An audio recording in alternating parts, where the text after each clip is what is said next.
কাঠালিয়ার জমিদার মতিলাল বাবু নৌকা করিয়া সপরিবারে স্বদেশে যাইতেছিলেন। পথের মধ্যে মধ্যাহ্নে নদী তীরের এক গঞ্জের নিকট নৌকা বাঁধিয়া পাকের আয়োজন করিতেছেন। এমন সময় এক ব্রাহ্মণ বালক আসিয়া জিজ্ঞাসা করিল, বাবু, তোমরা যাচ্ছ কোথায়? প্রশ্নকর্তার বয়স 15-16 অধিক হইবে না। মতিবাবু উত্তর করিলেন, কাঠালে।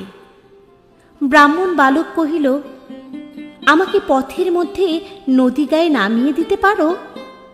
বাবু সম্মতি প্রকাশ করিয়া জিজ্ঞাসা করিলেন, তোমার নাম কি? ব্রাহ্মণ বালক কহিল, আমার নাম তারাপদ।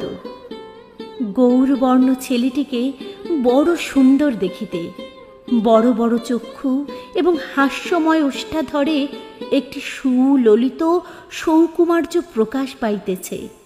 পরিধানে একখানি মলিন ধুতি, অনাবৃত দেহখানি সর্বপ্রকার বাহুল্য বর্জিত।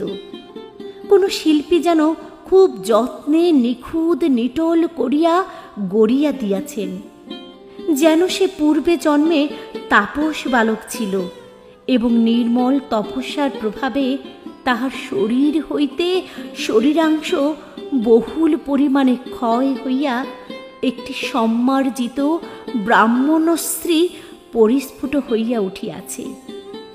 মতিলাল বাবু তাহাকে পরম স্নেহ ভরে কহিলেন, বাবা, তুমি স্নান করে এসো, এইখানেই আহারাদি হবে।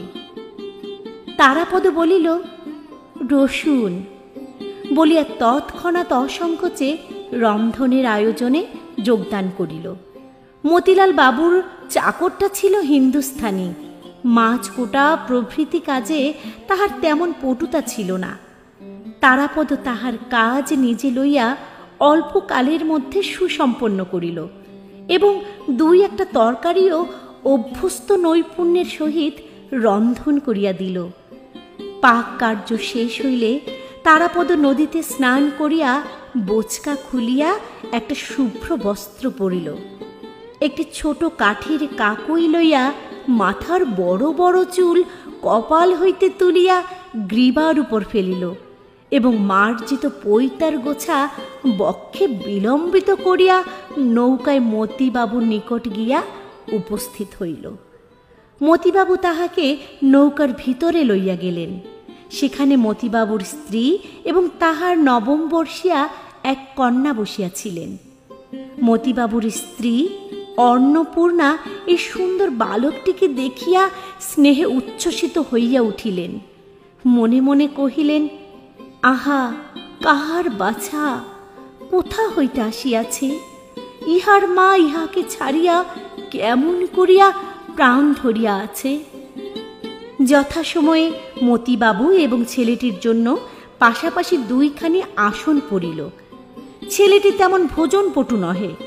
অন্নপূর্ণা তাহার অল্প আহার দেখিয়া মনে করিল সে লজ্জা করিতেছে। তাহাকে এটা ওটা খাইতে বিস্তর অনুরোধ করিলেন, কিন্তু যখন সে আহার হইতে নিরস্ত হইল তখন সে কোনো অনুরোধ মানিল না। দেখা গেল ছেলেটি সম্পূর্ণ নিজের ইচ্ছা অনুসারে কাজ করে, অথচ এমন সহজে করে যে তাহাতে কোনো প্রকার জেদ বা গো প্রকাশ পায় না। তাহার ব্যবহারে লজ্জার লক্ষণও লেশমাত্র দেখা গেল না। সকলের আহারাদির পরে অন্নপূর্ণা তাহাকে কাছে বসাইয়া প্রশ্ন করিয়া তাহার ইতিহাস জানিতে প্রবৃত্ত হইলেন। বিস্তারিত বিবরণ কিছুই সংগ্রহ হইল না। মোট কথা এতটুকু জানা গেল, ছেলেটি 7-8 বৎসর বয়সেই স্বেচ্ছাক্রমে ঘর ছাড়িয়া পলাইয়া আসিয়াছে। অন্নপূর্ণা প্রশ্ন করিলেন, তোমার মা নাই? তারাপদ কহিল, আছেন। অন্নপূর্ণা জিজ্ঞাসা করিলেন, তিনি তোমাকে ভালোবাসেন না? তারাপদ এই প্রশ্ন অত্যন্ত অদ্ভুত জ্ঞান করিয়া হাসিয়া উঠিয়া কহিল, কেন ভালোবাসবেন না? অন্নপূর্ণা প্রশ্ন করিলেন, তবে তুমি তাকে ছেড়ে এলে যে? তারাপদ কহিল, তার আরো 4টি ছেলে এবং 3টি মেয়ে আছে। অন্নপূর্ণা বালকের অদ্ভুত উত্তরে ব্যথিত হইয়া কহিলেন, ও মা, সে কি কথা?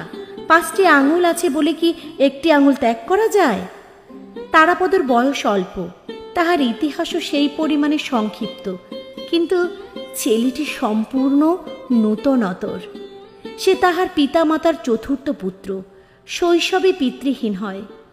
বহু সন্তানের ঘরেও তারাপদ সকলের অত্যন্ত আদরের ছিল।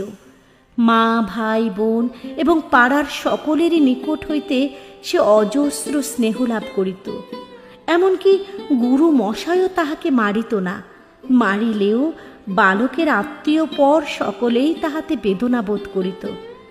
এমন অবস্থায় তাহার গৃহত্যাগ করিবার কোনোই কারণ ছিল না। যে উপেক্ষিত রোগা ছেলেটা সর্বদাই চুরি করা গাছের ফল এবং গৃহস্থ লোকদের নিকট তাহার চতুর্থ গুণ প্রতিফল খাইয়া বেড়ায়, সেও তাহার পরিচিত গ্রাম সীমার মধ্যে তাহার নির্যাতনকারিণী মার নিকট পড়িয়া রহিল। আর সমস্ত গ্রামের এই আদরের ছেলে একটা বিদেশি যাত্রার দলের সহিত মিলিয়া অকাতর চিত্তে গ্রাম ছাড়িয়া পলায়ন করিল। সকলে খোঁজ করিয়া তাহাকে গ্রামে ফিরাইয়া আনিল। তাহার মা তাহাকে বক্ষে চাপিয়া ধরিয়া অশ্রু জলে আর্দ্র করিয়া দিল। তাহার বোনরা কাঁদিতে লাগিল। তাহার বড় ভাই পুরুষ অভিভাবকের কঠিন কর্তব্য পালন উপলক্ষে তাহাকে মৃদু রকম শাসন করিবার চেষ্টা করিয়া অবশেষে অনুতপ্ত চিত্তে বিস্তর প্রশ্রয় এবং পুরস্কার দিল। পাড়ার মেয়েরা তাহাকে ঘরে ঘরে ডাকিয়া প্রচুরতর আদর ও বহুতর প্রলোভনে বাধ্য করিতে চেষ্টা করিল, কিন্তু বন্ধন, এমনকি স্নেহ বন্ধনও তাহার সহিল না। তাহার জন্ম নক্ষত্র তাহাকে গৃহহীন করিয়া দিয়াছে। সে যখনই দেখিত নদী দিয়া বিদেশি নৌকা গুণ টানিয়া চলিয়াছে, গ্রামের বৃহৎ অশ্বত্থ গাছের তলে কোনো দূর দেশ হইতে এক সন্ন্যাসী আসিয়া আশ্রয় লইয়াছে, অথবা বেদেরা নদীর তীরের পতিতে মাঠে ছোট ছোট চাটাই বাঁধিয়া বাখারি ছুলিয়া চাঙারি নির্মাণ করিতে বসিয়াছে, তখন অজ্ঞাত বহি পৃথিবীর স্নেহহীন স্বাধীনতার জন্য তাহার চিত্ত অশান্ত হইয়া উঠিত। উপরি উপরি 2-3 বার পলায়নের পর তাহার আত্মীয় বর্গ এবং গ্রামের লোক তাহার আশা পরিত্যাগ করিল। প্রথমে সে একটা যাত্রার দলের সঙ্গ লইয়াছিল।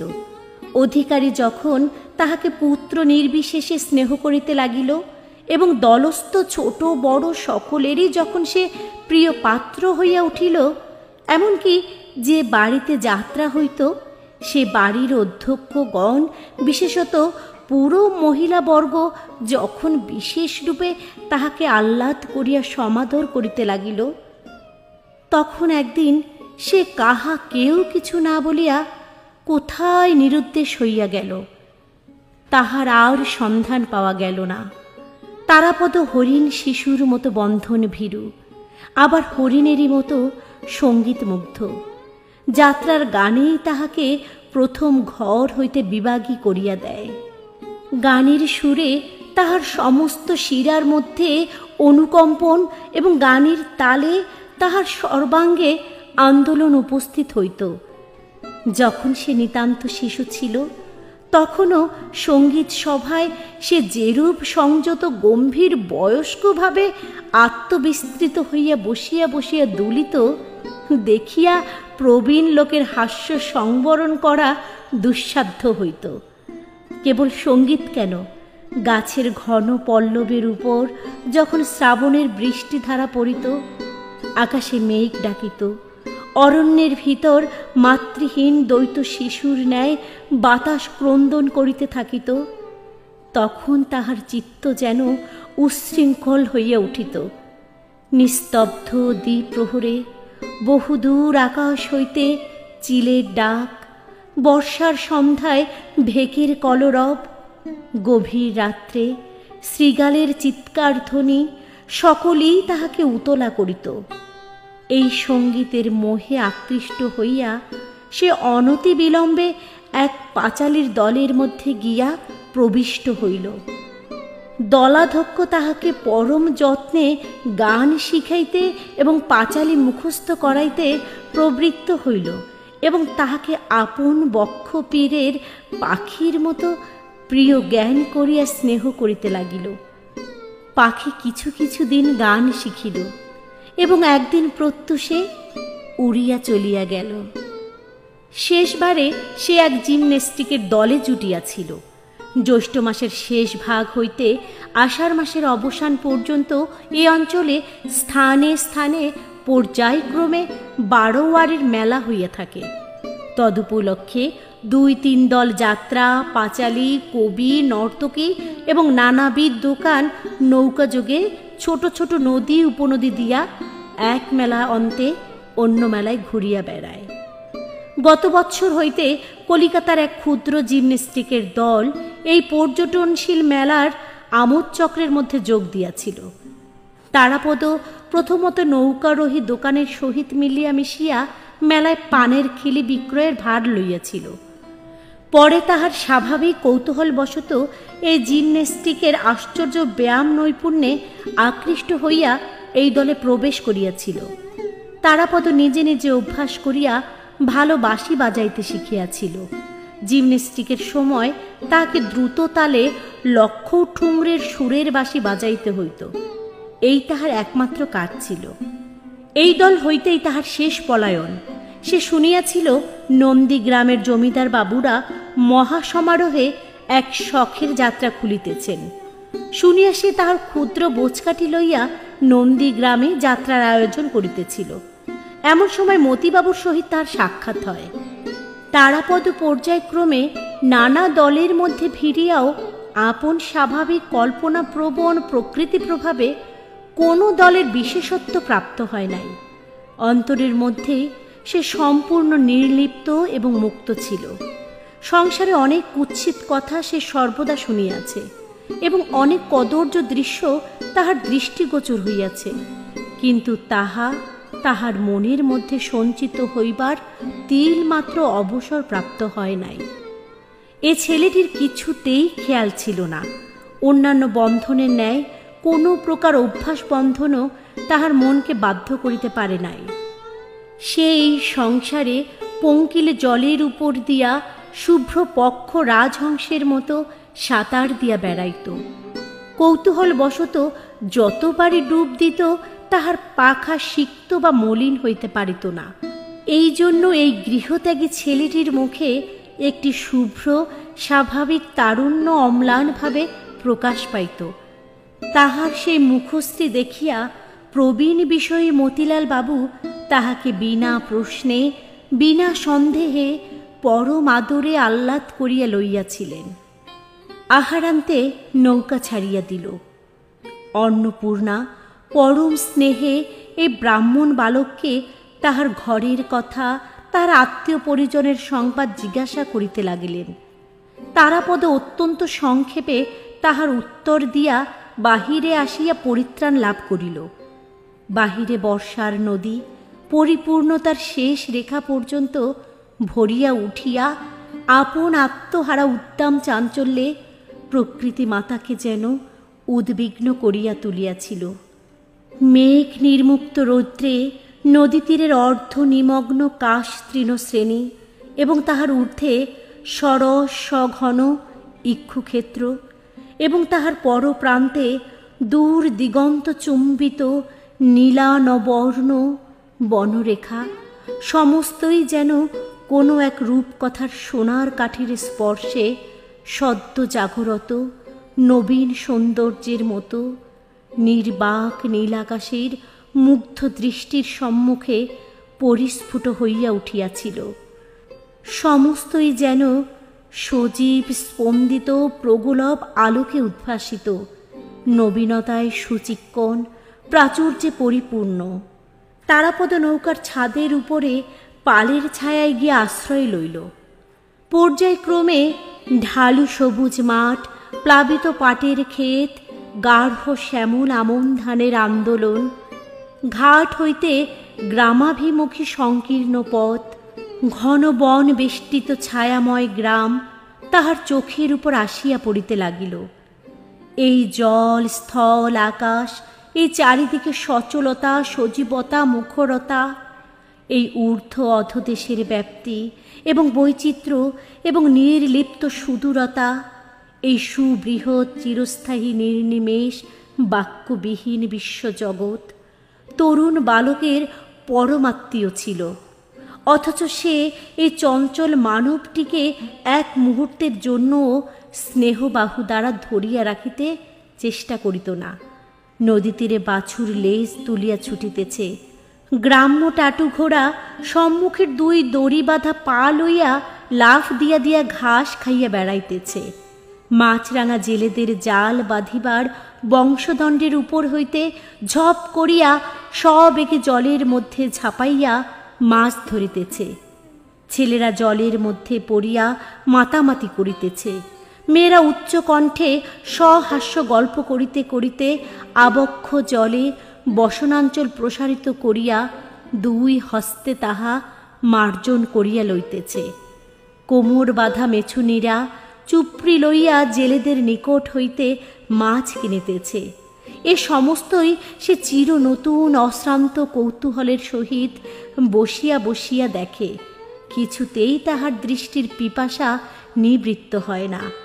নৌকার ছাতের উপরে গিয়া তারাপদ ক্রমশ দাড়ি মাঝিদের সঙ্গে গল্প জুড়িয়া দিল। মাঝে মাঝে আবশ্যক মতে মাল্লাদের হাত হইতে লগি লইয়া নিজেই ঠেলিতে প্রবৃত্ত হইল। মাঝির যখন তামাক খাইবার আবশ্যক তখন সে নিজে গিয়া হাল ধরিল। যখন যেদিকে পাল ফিরানো আবশ্যক সমস্ত সে দক্ষতার সহিত সম্পন্ন করিয়া দিল। সন্ধ্যার প্রাক্কালে অন্নপূর্ণা তারাপদকে ডাকিয়া জিজ্ঞাসা করিলেন, রাত্রে তুমি কি খাও? তারাপদ কহিল, যা পাই তাই খাই, সকল দিন খাইও না। এই সুন্দর ব্রাহ্মণ বালকটির আতিথ্য গ্রহণে ঔদাসীন্য অন্নপূর্ণাকে ঈষৎ পীড়া দিতে লাগিল। তাহার বড় ইচ্ছা খাওয়াইয়া পড়াইয়া এই গৃহচ্যুত পান্থ বালকটিকে পরিতৃপ্ত করিয়া দেন, কিন্তু কিসে যে তাহার পরিতোষ হইবে তাহার কোনো সন্ধান পাইলেন না। অন্নপূর্ণা চাকরদের ডাকিয়া গ্রাম হইতে দুধ, মিষ্টান্ন প্রভৃতি ক্রয় করিয়া আনিবার জন্য ধুমধাম বাঁধাইয়া দিলেন। তারাপদ যথা পরিমাণে আহার করিল, কিন্তু দুধ খাইল না।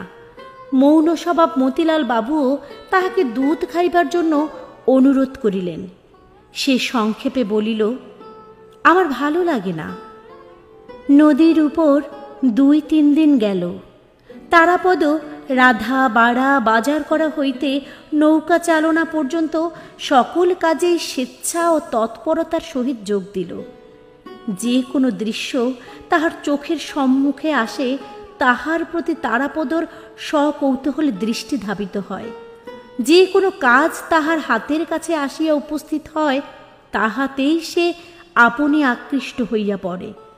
তাহার দৃষ্টি, তাহার হস্ত, তাহার মন সর্বদাই সচল হইয়া আছে।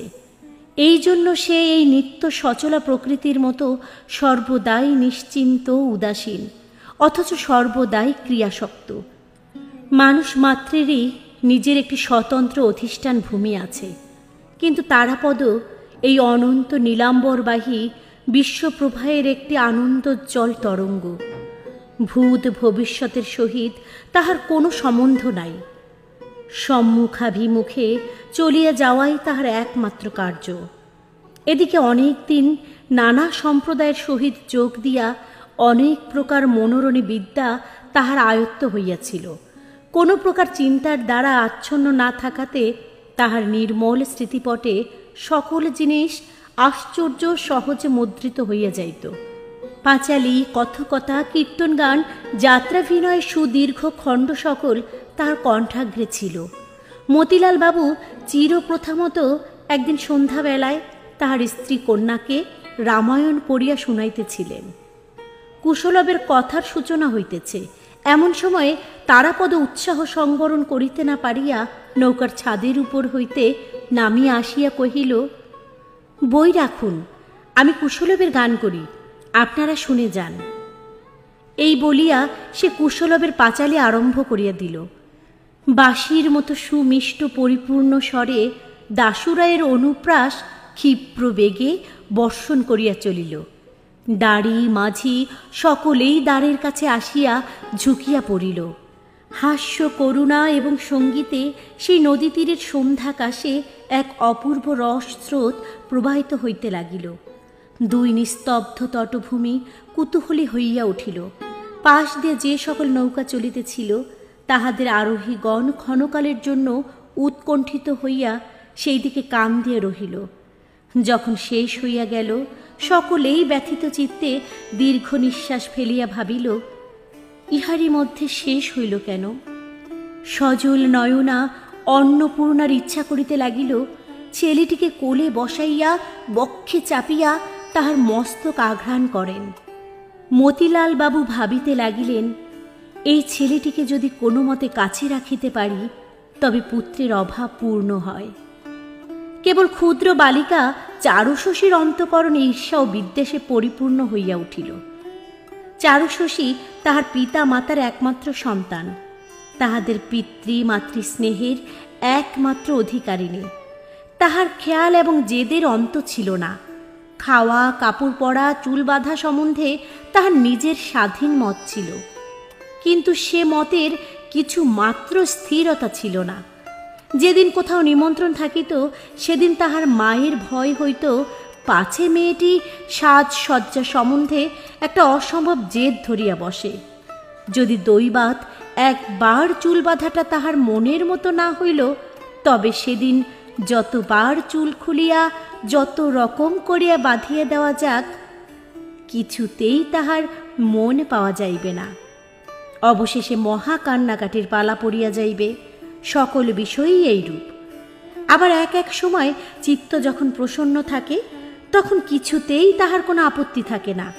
তখন সে অতি মাত্রায় ভালোবাসা প্রকাশ করিয়া তাহার মাকে জড়াইয়া ধরিয়া চুম্বন করিয়া হাসিয়া বকিয়া একেবারে অস্থির করিয়া তোলে। এই ক্ষুদ্র মেয়েটি একটি দুর্ভেদ্য প্রহেলিকা। এই বালিকা তাহার দুর্বাধ্য হৃদয়ের সমস্ত বেগ প্রয়োগ করিয়া মনে মনে তারাপদকে সুতীব্র বিদ্বেষে তাড়না করিতে লাগিল। পিতা মাতাকেও সর্বতভাবে উত্তেজিত করিয়া তুলিল। আহারের সময় রোদনোন্মুখী হইয়া ভোজনের পাত্র ঠেলিয়া ফেলিয়া দেয়। রন্ধন তাহার রুচিকর বোধ হয় না। দাসীকে মারে, সকল বিষয় অকারণ অভিযোগ করিতে থাকে। তারাপদর বিদ্যাগুলি যতই তাহার এবং অন্য সকলের মনোরণ করিতে লাগিল, ততই যেন তাহার রাগ বাড়িয়া উঠিল।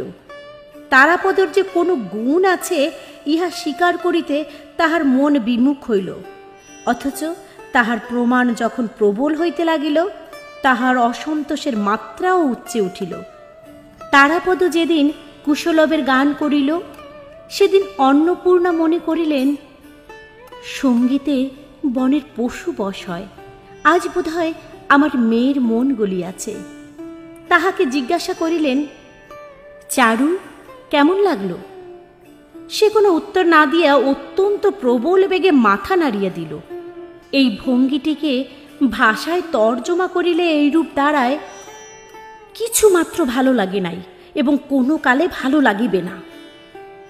চারুর মনে ঈর্ষার উদয় হইয়াছে বুঝিয়া তাহার মাতা চারুর সম্মুখে তারাপদর প্রতি স্নেহ প্রকাশ করিতে বিরত হইলেন।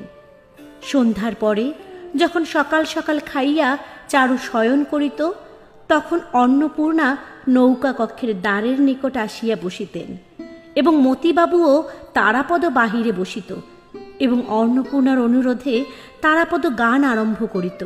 তাহার গানে যখন নদী তীরের বিশ্রামণিরতা গ্রামশ্রী সন্ধ্যার বিপুল অন্ধকারে মুগ্ধ নিস্তব্ধ হইয়া রহিত এবং অন্নপূর্ণার কোমল হৃদয়খানি স্নেহে ও সৌন্দর্য রসে উচ্ছ্বলিত হইতে থাকিত, তখন হঠাৎ চারু দ্রুত পদে বিছানা হইতে উঠিয়া আসিয়া সরল সরোদনে বলিত, মা, তোমরা কি গোল করছো?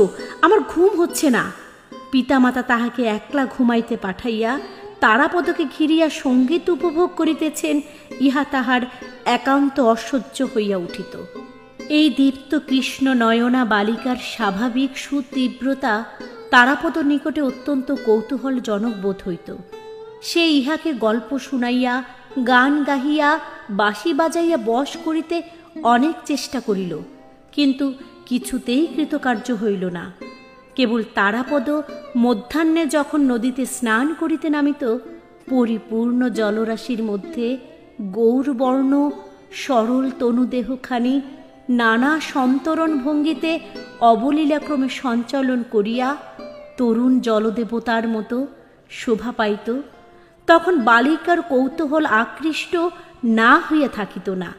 সে সেই সময়টির জন্য প্রতীক্ষা করিয়া থাকিত, কিন্তু আন্তরিক আগ্রহ কাহাকেও জানিতে দিত না।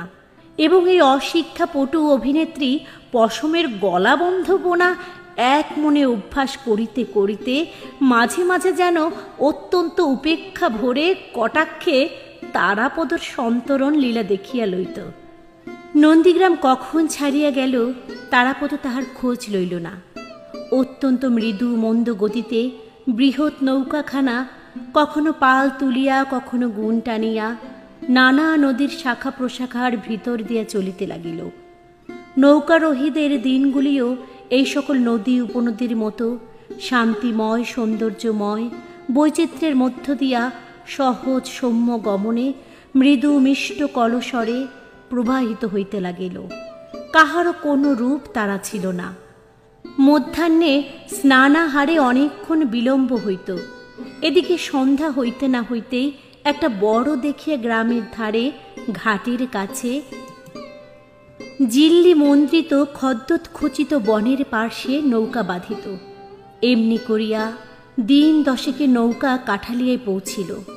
জমিদারের আগমনে বাড়ি হইতে পালকি এবং টাটু ঘোড়ার সমাগম হইল, এবং বাঁশের লাঠি হস্তে পাইক বরকন্দাজের দল ঘন ঘন বন্দুকের ফাঁকা আওয়াজে গ্রামের উৎকণ্ঠিত কাক সমাজকে যত পরনাস্তি মুখর করিয়া তুলিল।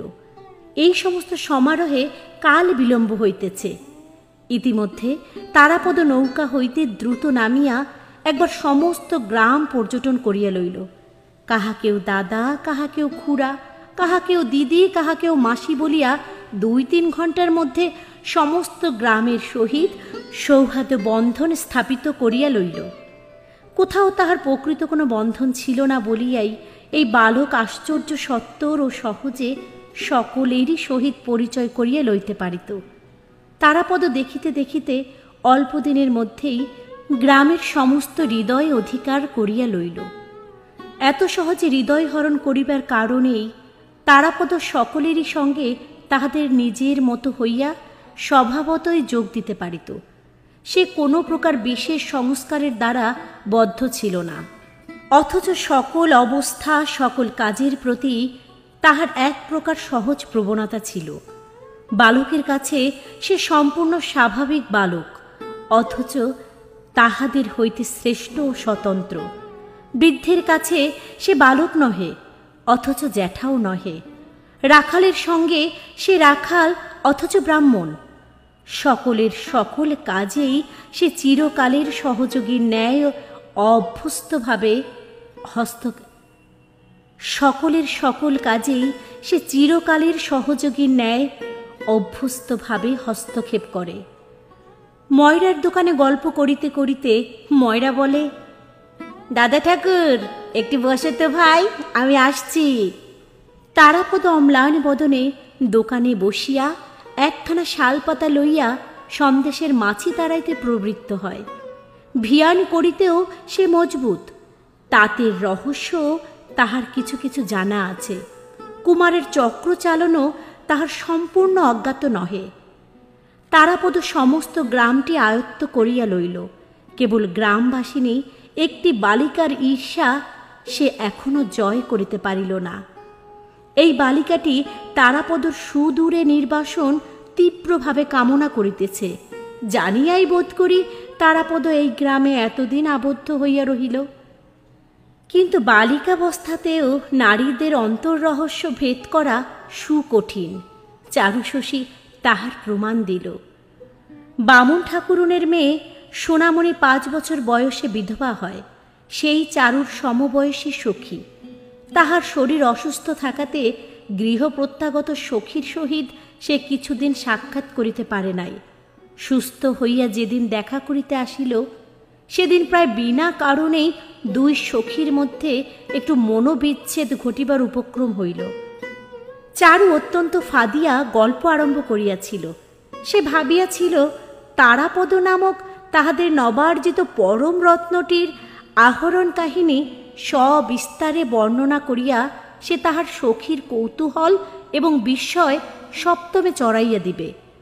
কিন্তু যখন সে শুনিল তারাপদ সোনামণির নিকট কিছুমাত্র অপরিচিত নহে, বামুন ঠাকুরুনকে সে মাসি বলে এবং সোনামণি তাহাকে দাদা বলিয়া ডাকে, যখন শুনিল তারাপদ কেবল যে বাঁশিতে কীর্তন সুর বাজাইয়া মাতা ও কন্যার মনোরণ করিয়াছে তাহা নহে, সোনামণির অনুরোধে তাহাকে স্বহস্তে একটি বাঁশের বাঁশি বানাইয়া দিয়াছে, তাহাকে কতদিন উচ্চ শাখা হইতে ফল ও কণ্টক শাখা হইতে ফুল পাড়িয়া দিয়াছে, তখন চারুর অন্তঃকরণে যেন তপ্ত শেল বাঁধিতে লাগিল।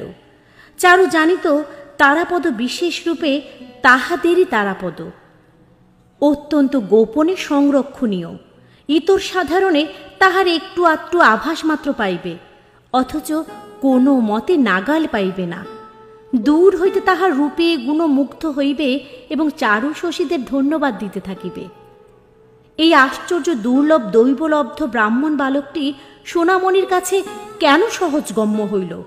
আমরা যদি এত যত্ন করিয়া না আনিতাম, এত যত্ন করিয়া না রাখিতাম, তাহলে সোনামণিরা তাহার দর্শন পাইত কোথা হইতে? সোনামণির দাদা শুনিয়া সর্বশরীর জ্বলিয়া যায়।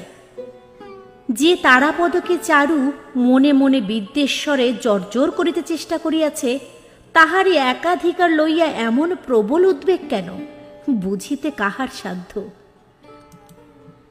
সেই দিনই অপর একটা তুচ্ছ সূত্রে সোনামণির সহিত চারুর মর্মান্তিক আড়ি হইয়া গেল এবং সে তারাপদর ঘরে গিয়া তাহার শখের বাঁশিটি বাহির করিয়া তাহার উপর লাফাইয়া মারাইয়া সেটাকে নির্দয়ভাবে ভাঙিতে লাগিল।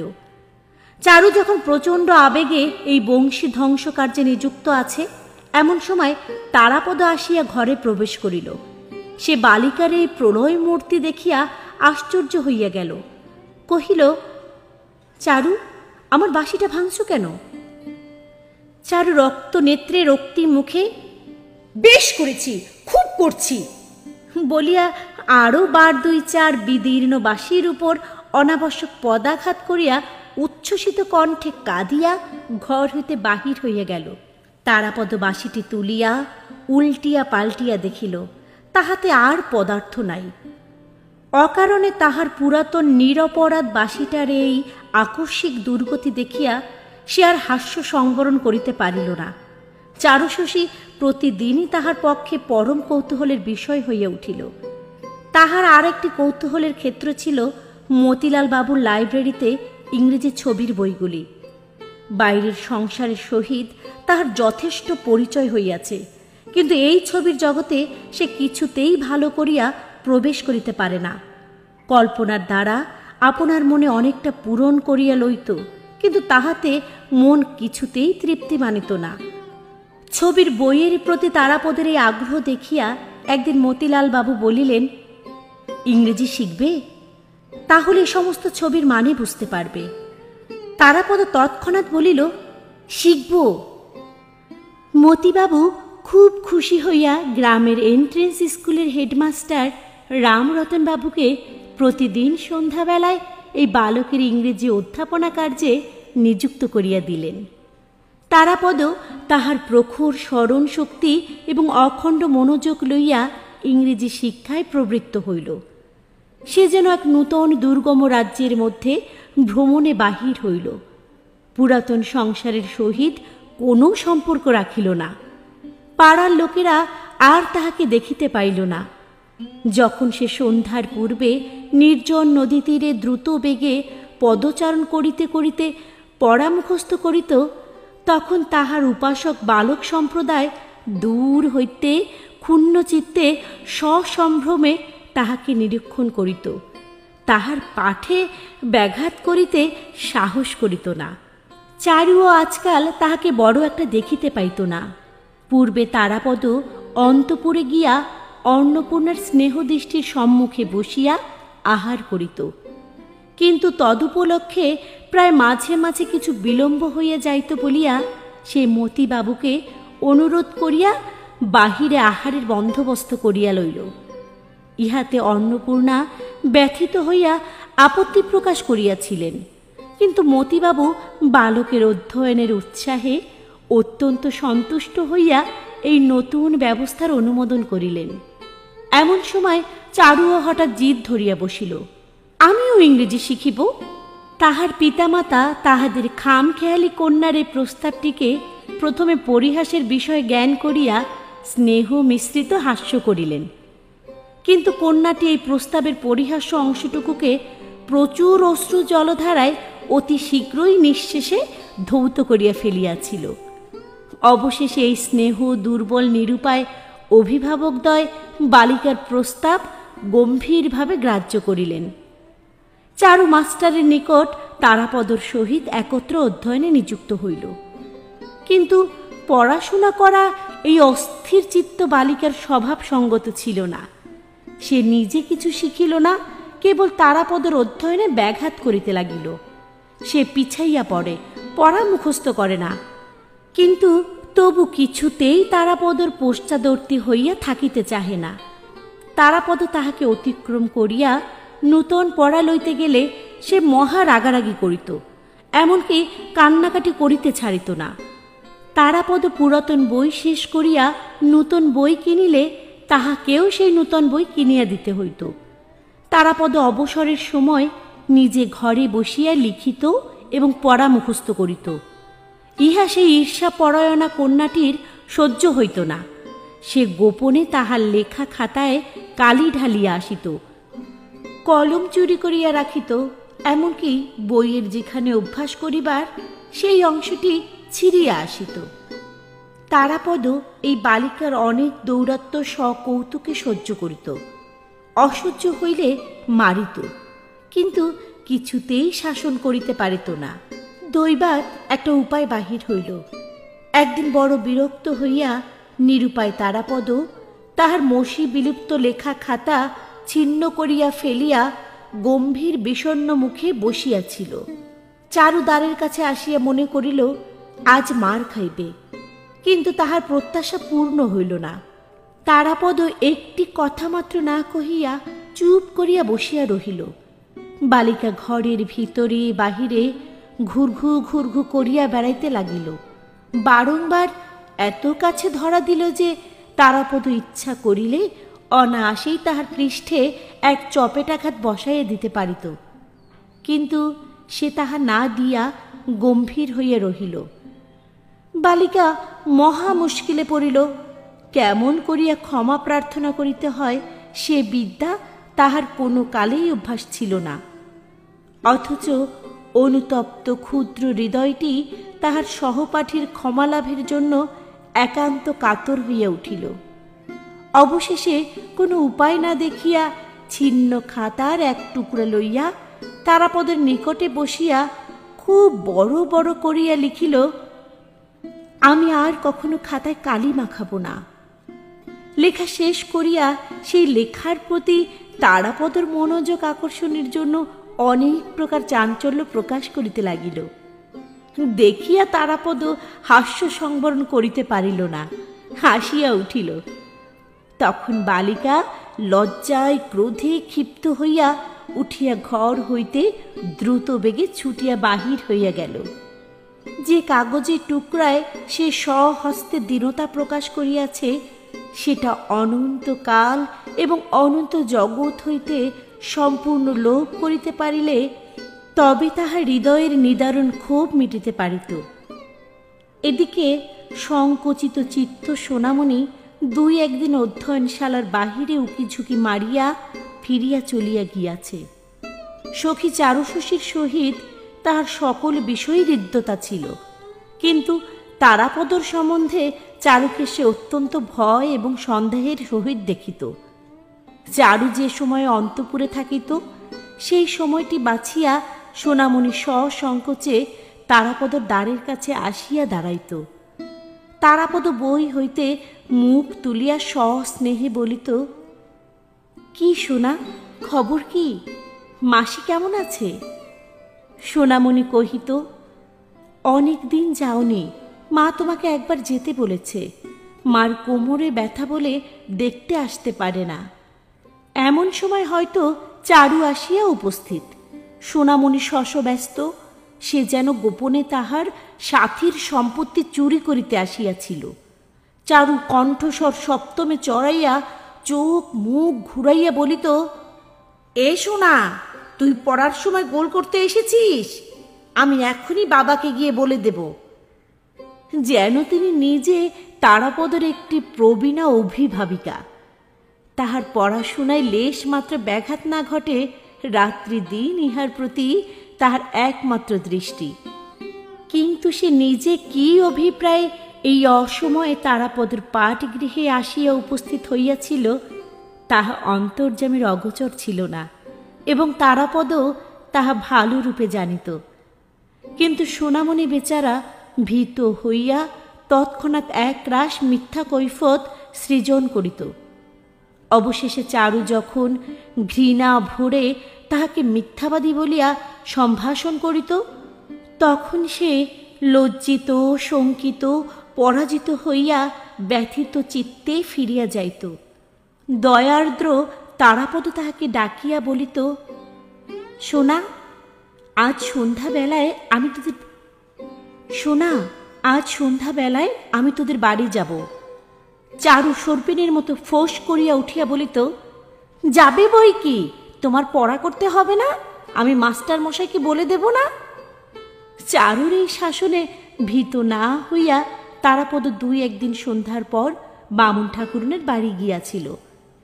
তৃতীয় বা চতুর্থবারে চারু ফাঁকা শাসন না করিয়া আস্তে আস্তে একসময় বাহির হইতে তারাপদর ঘরের দ্বারে শিকল আটিয়া দিয়া মার মশলার বাক্সের চাবিখানা আনিয়া তালা লাগাইয়া দিল। সমস্ত সন্ধ্যাবেলা তারাপদকে এইরূপ বন্দী অবস্থায় রাখিয়া আহারের সময় দ্বার খুলিয়া দিল। তারাপদ রাগ করিয়া কথা কহিল না এবং না খাইয়া চলিয়া যাইবার উপক্রম করিল। তখন অনুতপ্ত ব্যাকুল বালিকা কর জোরে সানুনয়ে বারংবার বলিতে লাগিল, তোমার দুটি পায়ে পড়ি, আর আমি এমন করব না। তোমার দুটি পায়ে পড়ি, তুমি খেয়ে নাও। তাহাতেও যখন তারাপদ বশ মানিল না, তখন সে অধীর হইয়া কাঁদিতে লাগিল। তারাপদ সংকটে পড়িয়া ফিরিয়া আসিয়া খাইতে বসিল। চারু কতবার একান্ত মনে প্রতিজ্ঞা করিয়াছে যে সে তারাপদর সহিত সদ্ব্যবহার করিবে, আর কখনো তাহাকে মুহূর্তের জন্য বিরক্ত করিবে না। কিন্তু সোনামণি প্রভৃতি আর পাঁচজন মাঝে আসিয়া পড়াতে কখন তাহার কিরূপ মেজাজ হইয়া যায় কিছুতেই আত্মসংবরণ করিতে পারে না। কিছুদিন যখন উপরি উপরি সে ভালো মানুষই করিতে থাকে, তখনই একটা উৎকণ্ঠ আসন্ন বিপ্লবের জন্য তারাপদ সতর্কভাবে প্রস্তুত হইতে থাকে। আক্রমণটা হঠাৎ কি উপলক্ষে কোন দিক হইতে আসে কিছুই বলা যায় না। তাহার পরে প্রচণ্ড ঝড়, ঝড়ের পরে প্রচুর অশ্রু বারি বর্ষণ, তাহার পরে প্রসন্ন স্নিগ্ধ শান্তি।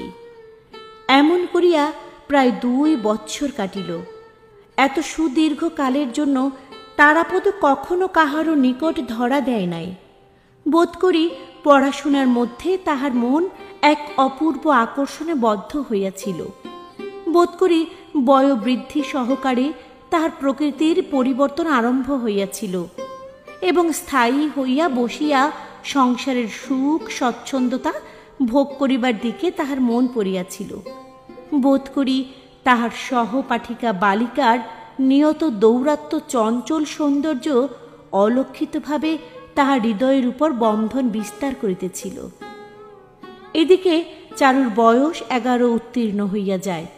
মতিবাবু সন্ধান করিয়া তাহার মেয়ের বিবাহের জন্য 2-3টি ভালো ভালো সম্বন্ধ আনিলেন।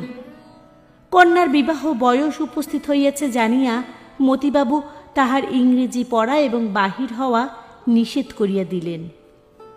এই আকস্মিক অবরোধে চারু ঘরের মধ্যে ভারী একটা আন্দোলন উপস্থিত করিল। তখন একদিন অন্নপূর্ণা মতিবাবুকে ডাকিয়া কহিলেন, পাত্রের জন্যে তুমি অত খোঁজ করে বেড়াচ্ছ কেন?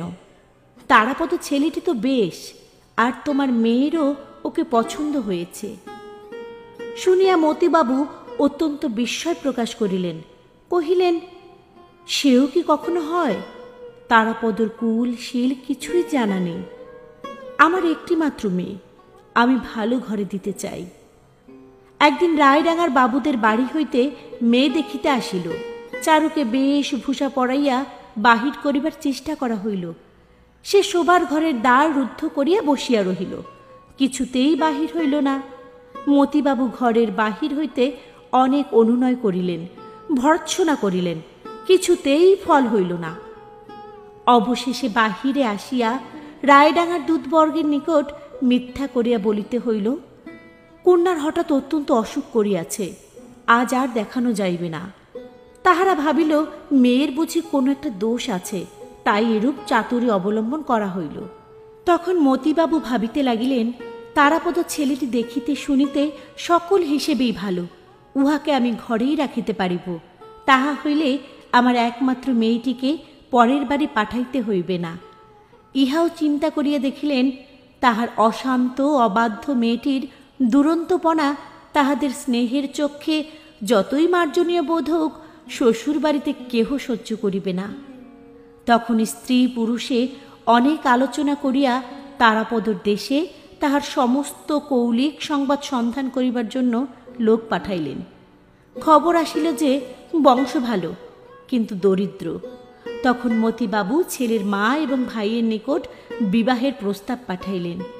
তাহারা আনন্দে উচ্ছ্বসিত হইয়া সম্মতি দিতে মুহূর্ত মাত্র বিলম্ব করিলেন না। কাঠালিয়ায় মতিবাবু এবং অন্নপূর্ণা বিবাহের দিনক্ষণ আলোচনা করিতে লাগিলেন, কিন্তু স্বাভাবিক গোপনতা প্রিয় সাবধানী মতিবাবু কথাটা গোপনে রাখিলেন। চারুকে ধরিয়ে রাখা গেল না। সে মাঝে মাঝে বর্গির হাঙ্গামার মতো তারাপদর পাঠ গৃহে গিয়া পড়িত। কখনো রাগ, কখনো অনুরাগ, কখনো বিভাগের দ্বারা তার পাঠ চর্চার নিভৃত শান্তি অকস্মাৎ তরঙ্গিত করিয়া তুলিত। তাহাতে আজকাল এই নির্লিপ্ত মুক্ত স্বভাব ব্রাহ্মণ বালকের চিত্তে মাঝে মাঝে ক্ষণকালের জন্য বিদ্যুতের স্পন্দনের ন্যায় এক অপূর্ব চাঞ্চল্য সঞ্চার হইত। যে ব্যক্তির লঘুভার চিত্ত চিরকাল অক্ষুণ্ণ অব্যাহতভাবে কাহল স্রোতের তরঙ্গ চূড়ায় ভাসমান হইয়া সম্মুখে প্রবাহিত হইয়া যাইত, সে আজকাল একবার অন্য মনস্ক হইয়া বিচিত্র দিবাস্বপ্ন জালের মধ্যে জড়ীভূত হইয়া পড়ে। একদিন পড়াশোনা ছাড়িয়া দিয়া সে মতিবাবু লাইব্রেরির মধ্যে প্রবেশ করিয়া ছবির বইয়ের পাতা উল্টাইতে থাকিত। সেই ছবিগুলির মিশ্রণে যে কল্পনালোক সৃজিত হইত, তাহা পূর্বেকার হইতে অনেক স্বতন্ত্র এবং অধিকতর রঙিন। চারুর অদ্ভুত আচরণ লক্ষ্য করিয়া সে আর পূর্বের মতো স্বভাবত পরিহাস করিতে পারিত না। দুষ্টমি করিলে তাহাকে মারিবার কথা মনেও উদয় হইত না। নিজের এই গূঢ় পরিবর্তন, এই আবদ্ধ আসক্ত ভাব তাহার নিজের কাছে এক নতুন স্বপ্নের মতো মনে হইতে লাগিল। শ্রাবণ মাসে বিবাহের শুভ দিন স্থির করিয়া মতিবাবু তারাপদের মা ও ভাইদের আনিতে পাঠাইলেন। তারাপদকে তাহা জানিতে দিলেন না। কলিকাতার মোক্তারকে গড়ের বাদ্য বায়না দিতে আদেশ করিলেন এবং জিনিসপত্রের ফর্দ পাঠাইয়া দিলেন। আকাশে নববর্ষার মেঘ উঠিল। গ্রামের নদী এতদিন শুষ্ক প্রায় হইয়াছিল। মাঝে মাঝে কেবল একটা ডোবায় জল বাঁধিয়া থাকিত। ছোট ছোট নৌকা সেই পঙ্কিল জলে ডুবানো ছিল এবং শুষ্ক নদীপথে গরুর গাড়ি চলাচলের সুগভীর চক্রচিহ্ন খোদিত হইতেছিল।